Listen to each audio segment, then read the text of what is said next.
Hey everyone, and welcome back to F1 Racing Now, where we cover all the latest updates in the world of Formula One racing. We've got a super exciting video for you guys today, as we're going to take a deep dive into one of the hottest topics in F1 racing right now, the changes to the Mercedes W14.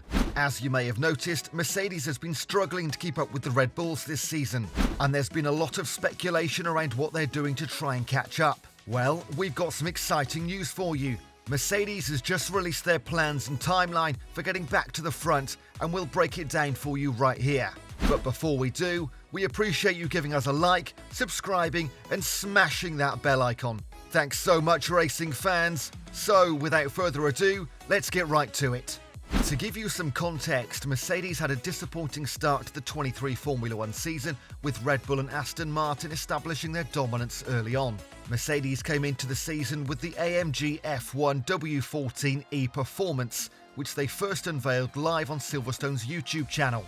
The W14 was generally well received, mainly since it featured an all-black livery that fans had been asking for. The event showcased the team's exciting driver lineup of Lewis Hamilton and George Russell, as well as their new reserve driver, Mick Schumacher, and of course team principal and CEO, Toto Wolff. Compared to last year, Mercedes kept its slender side pod idea. Still, they introduced noticeable modifications to the design of the W14, particularly in the area surrounding the gully bodywork on the engine cover.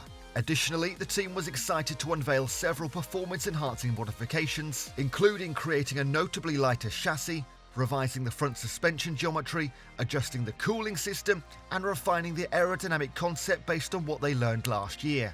All of this sure did sound promising, but why hasn't the W14 been able to keep up with Red Bull? And more importantly, with Aston Martin, a customer team that takes practically all of Mercedes' rear end, suspension, gearbox, power units and hydraulics?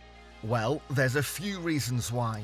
The issues began during the second day of testing in Bahrain, when the team encountered severe roadblocks. After just 4 laps into a race simulation, George Russell was forced to pull over on track due to a hydraulic failure that ended the session early. Not only did this set the team back in terms of valuable track time, but they also struggled to balance the car amidst constantly changing track conditions. The trackside engineering director Andrew Chauvelin reported that the team was having difficulty figuring out why they encountered so many challenges on the second day of testing, especially after the relative ease of the first day.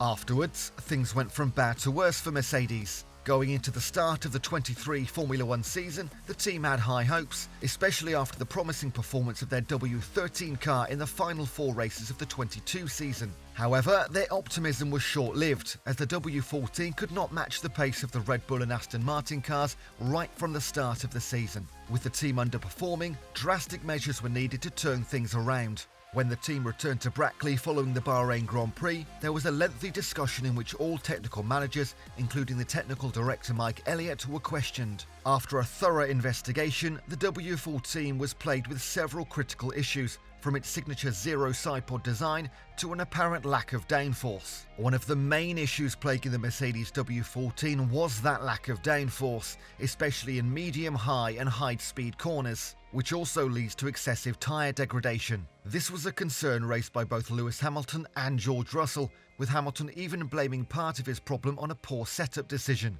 George Russell said, "I think we probably overshot with the W13 in terms of aggressiveness of the car and the bouncing that we faced, and then we probably overshot in the opposite direction with the W14 and compromised too much performance with no bouncing, and clearly the lap time isn't there." Of course, it is a difficult pill to swallow for every single member of the team, and this lack of performance is definitely not from a lack of trying or commitment from anybody. But yes, some big decisions have been made, and we'll be jumping onto a slightly different path. Lewis Hamilton also gave his critical feedback, saying that he knew from the moment he drove the car that W14 would need work. "Yes, I knew from the moment I drove the car where we were and the challenges we would face. On a positive note, not having the bouncing this year is a huge plus, and trying to understand what the problems were while we were having bouncing really masks so many of the minor issues. It makes it difficult to figure out what those are." As for the significant issues in the W14, Hamilton explained, "We are lacking a lot of downforce, and we've got a lot of work to do to add more to the car. As soon as we put more load on the front and rear, we can then pick up our pace." Mercedes had to take this feedback seriously and worked on improving the car's downforce capabilities. Even though it wasn't completely fixed, Mercedes improved the car's downforce before the Saudi Grand Prix. Mercedes also implemented a flooring upgrade in Saudi Arabia, improving the car's performance. The upgrade focused on modifying the intake region of the Venturi tunnels, which now have less curvature, enhancing the diffuser's performance. The upgrade worked well and helped improve the car's lap times by a little over 1/10 of a second. Toto Wolff, the team's CEO, described the W14's upgrades as changes that won't change the cards on the table, but they can start to take them in the right direction.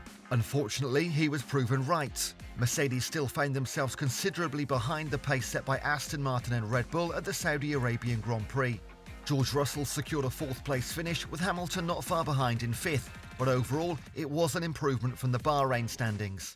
While George Russell reacted positively to the car's upgrades, Lewis Hamilton wasn't as thrilled. Hamilton made no secret of his dissatisfaction with the car's instability in fast corners, blaming the car's setup. However, it turns out that there were deeper issues within the team. After thorough research, someone discovered that certain personnel working on the wind tunnel made crucial mistakes during the winter, resulting in the development of the wrong-sized car. This led to serious consequences, with Mercedes even firing key personnel. Meanwhile, there was trouble brewing between Lewis Hamilton and George Russell. After Hamilton claimed that Russell was only able to beat him in Saudi Arabia due to a better car setup, Russell refused to back down and said that his success was due to his preparation. "I don't think there's any luck in it at all. I think it's down to your preparation before the event," Russell said to Sky Sports F1. "The changes were made overnight. I knew that was going to be the right direction with the work we did with the team, and I believed it would be better than the setup that Lewis opted for. I think everybody's got different preferences. I was happy with the direction I took and the work I'm doing with the engineers." Toto Wolff, the team principal, stepped up and dealt with the growing tension between the two drivers. Mercedes had a much improved performance in the Australian Grand Prix, with Lewis Hamilton finishing second, only a few tenths of a second behind Red Bull's Max Verstappen. The team made several crucial upgrades to the W14, including aerodynamic enhancements, mechanical and cooling improvements, and various other changes, which helped to revive the car's performance. Mercedes' hard work refining the W14 is finally paying off, and the team now has a greater chance of challenging Red Bull in the upcoming Azerbaijan Grand Prix. In conclusion, despite all the setbacks, Mercedes has made significant strides in recent weeks to improve the car's performance and have increased development.